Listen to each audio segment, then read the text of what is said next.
Oke, ada waktu lumayan nih dari HP saya. Assalamualaikum warahmatullahi wabarakatuh. Sorry ini saya, maaf pakai baju ini, memang hari libur. Sini ada Mas Bram. Beliau nih apa Iluni ya Mas? Iluni, Iluni UI, Iluni UI Fakultas. Iluni UI Universitas Indonesia semuanya. Oh Iluni nih. Tapi kalau fakultasnya? Iluni FE, Iluni sendiri, ini sendiri. Enggak, kalau Mas Kalau Bram? saya terpusat Iluni UI. Oh iya iya.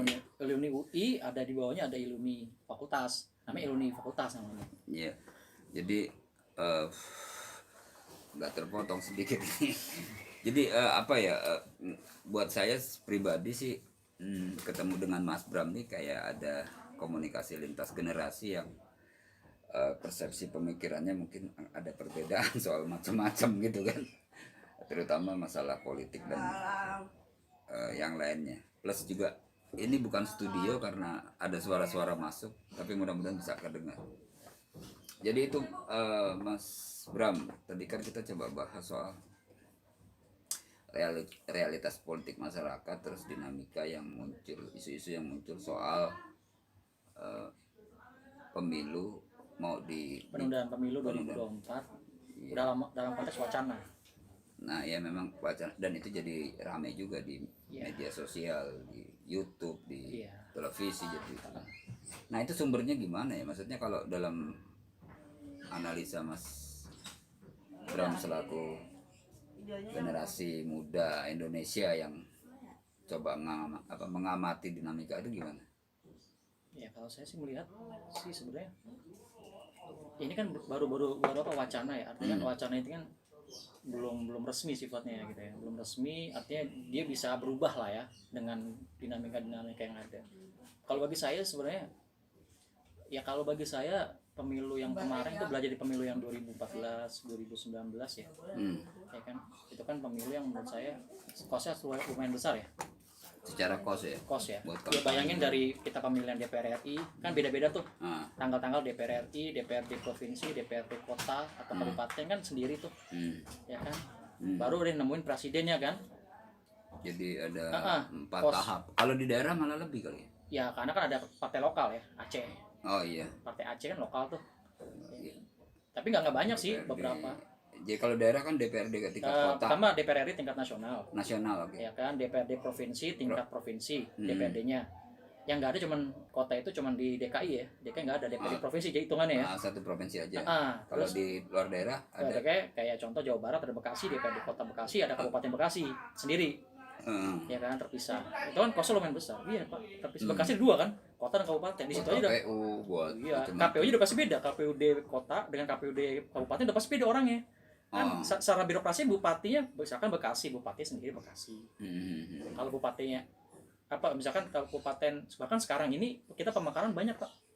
Iya. Bayangin Pak, kita rencana ada Jawa Barat tuh pecah-pecah. Iya. Ada Bogor Raya nanti. Nah, itu nggak tahu tuh. Itu wacana juga tuh yang pernah dicetuskan sama Pak Wali Kota Bekasi dulu. Iya, saya mikir lagi kembali. Banyak ini kalau di itu tuh banyak Pak. Ini kan konteksnya masalah di situ lah. Masalah yang agak disoroti Mas Bram ini kan masalah biaya ya. Biaya, kos. Enggak, dari sisi politiknya gimana Mas? Artinya kan ini kan boleh dibilang ada pengerucutan kekuatan sekarang. Nggak usah ditutup-tutupi, ada 2 kelompok, yang satu kelompok yang bergaris pembangunan dengan cita-cita besar Indonesia Maju 2045. Terus ada satu sisi yang kelompok yang ingin merubah tatanan ideologi bangsa. Itu gimana? Maksudnya ini kan juga mereka ada di partai-partai politik Mas. Ya, itu kan semacam apa ya? Semacam kayak kalau dalam politik itu namanya apa ya? Kekuatan ya, power of full namanya. Kalau saya melihat dari tataran itu sih, saya melihat itu menjadi sebuah hal yang biasa aja sih menurut saya. Kalau saya melihat dari berbagai negara ya, ya kan contoh kayak sekarang lagi ada Ukraina dengan Rusianya misalnya gitu ya. Ada beberapa tatanan politik yang agak sedikit merubah gitu. Nah Indonesia mau arah ke sana, cuman kalau saya melihat itu kalau saya melihatnya ada di kubu-kubuan tadi sebenarnya itu kan hanya sebuah apa ya, sebuah problem yang menurut saya kecil tapi dibesar-besarkan. Nah, Gitu sebenarnya Pak. dan kadang Kalau saya melihatnya begitu. saya sendiri berpikirnya seperti ada skenario. Iya. Nggak, kita sendiri juga nggak paham nih level atas Itu kan komunikasi kayak memang apa. ya kita sebagai masyarakat yang di bawah kita kan hanya menganalisa menduga-duga gitu kan. Pemikiran kita mungkin bisa aja benar, bisa aja juga mungkin agak sedikit meleset. Tapi kalau saya melihat sekarang ini memang polarisasi tadi Pak ya. Polarisasi dua kutub ini. Dua kutubnya tadi Bapak bilang kan, ada yang menuju Mars 2045 dan sebagainya. Tapi pada akhirnya kalau dilihat dari realita di lapangan nih, ya kan bukan dari survei ya gitu kan kita kelihatan masyarakat bawah, ya kan pemilihnya siapa, orangnya siapa, sebenarnya kelihatan Pak gitu kan. Walaupun katanya kadrun atau apapun ya cebong misalnya gitu udah nggak ada nih sebenarnya, memang nggak ada, udah nggak ada lagi, sudah mulai mencair sebenarnya. Ada beberapa kutub gitu. Ada juga yang mungkin pendukungnya sebelumnya Mukareng yang dulunya memang apa ya enggak Apa mungkin Mas? mungkin kenapa enggak partai politik. Enggak, kok saya juga ngelihatnya gini Mas. Ini sedikit kita agak melebar soal pengunduran pemilihan umum itu kan pertimbangannya masalah biaya dan rangkaian kegiatannya cukup panjang. Tuh. Nah, dari sisi politik gitu ya. Ini ada nggak yang diuntungkan dan yang dirugikan kalau pemilu itu gitu Mas? Kalau untungnya bagi negara untung APBN ya. Kalau dimundurkan? Untung. Oh. Kalau sesuai dengan ini Rugi lah. Sekarang dari pembiayaan COVID itu udah mahal Pak. Jadi kita lihat COVID aja udah berapa? Habis berapa beli vaksin? Vaksin beli Pak. tapi ini kan politik Mas. Nah, politik itu kan ada anggarannya sendiri. Cuma kalau dilihat dari anggaran dan mengacu pada APBN, Atau ada wacana yang tadi bilang bahwa pemilu itu hanya memilih partai politik. nah, sebenarnya kita mau milih partai politik nggak partai politik pun sama aja. Maksudnya di tengah-tengah masyarakat juga nggak bisa merasakan semua dampaknya. Misalkan dia terpilih anggota dewannya, ya kan, nggak punya dampak yang secara ini di konstituen tuh nggak terlalu sebenarnya. Menurut saya sih nggak ada efeknya sebenarnya. Kalau memilih partai politik aja.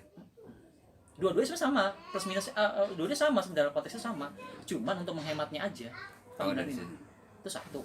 Ya kan, yang kedua kan dirubah juga, kita kan pertama kita pernah milih anggota dewan dulu kan, harusnya anggota dewan kita pilih ya, Ya DPRD, DPR RI semua ya, DPD DPR, ya kan, dan sebagainya. Baru udah ketemunya nanti presiden. Iya.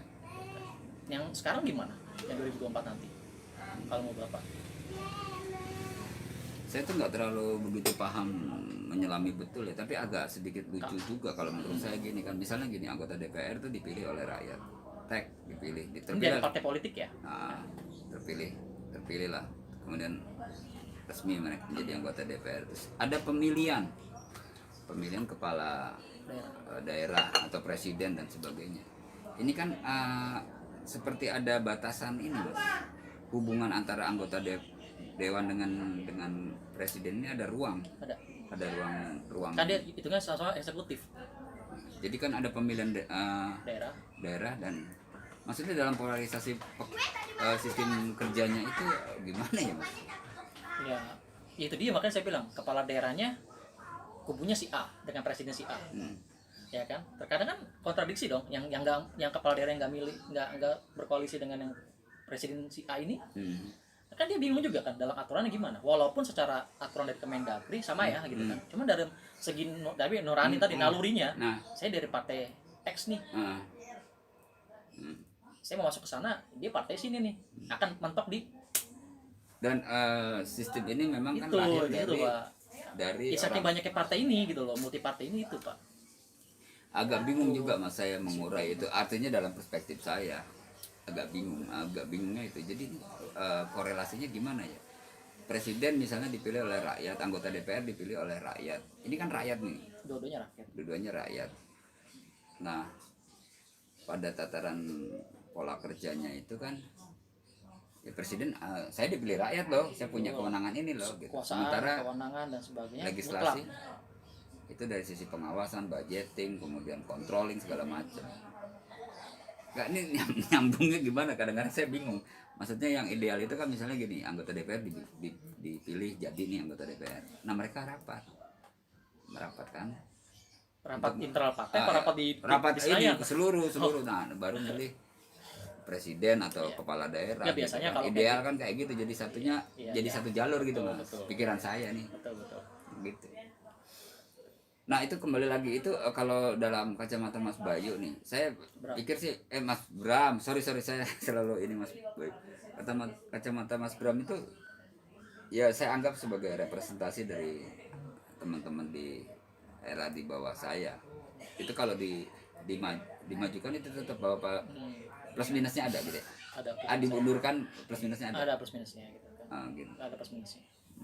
Kalau kita mau ngurus satu-satu agak panjang sih benang merahnya, tapi sisa benang merahnya sebenarnya sama, mengerucutnya di situ sebenarnya poinnya. Walaupun isu-isu yang muncul sekarang ini kan tadi Mas Bram bilang ini wacana terus siapa yang pertama kali mewacanakan. Nah itu yang itu sampai sekarang yang masih enggak, ini kan yang menarik, saya baru aja dengerin podcast dari salah satu kanal di YouTube itu tersebutlah nama siapa, Luhut Binsar Panjaitan. Ini saya menyebutkan nama karena berdasarkan itu ya.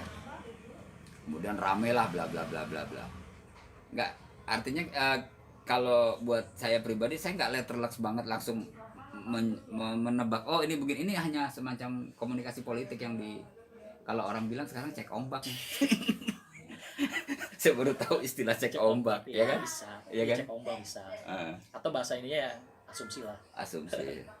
Jadi kalau istilah cek ombak itu baru muncul di artinya media cek ombak itu kan gitu, kita mau lepas ini kira-kira masalah gimana nih, gitu. nah gitu kurang lebih kayak gitu cek ombak ya. Kalau nggak ada respon ya udah kita balik lagi, kita tarik lagi gitu. Termasuk kayak saya gini nih cek ombak nih podcast pakai baju kalau komedi coba cek ombaknya nyantai, dia terus santai gitu. Terus Oke. santai. Oke, ini buat saya pribadi satu kasanah bagus juga ya. Jadi saya bisa komunikasi dengan saya anggap adik saya, tapi secara kemampuan pemikiran boleh dibilang saya juga harus banyak belajar sama Mas Bram gitu. Oke, makasih loh Mas Bram ya. Sama-sama. Diskusi kita ini Sama-sama. bisa ada manfaat. Ya, wassalamualaikum warahmatullahi wabarakatuh. Waalaikumsalam warahmatullahi wabarakatuh.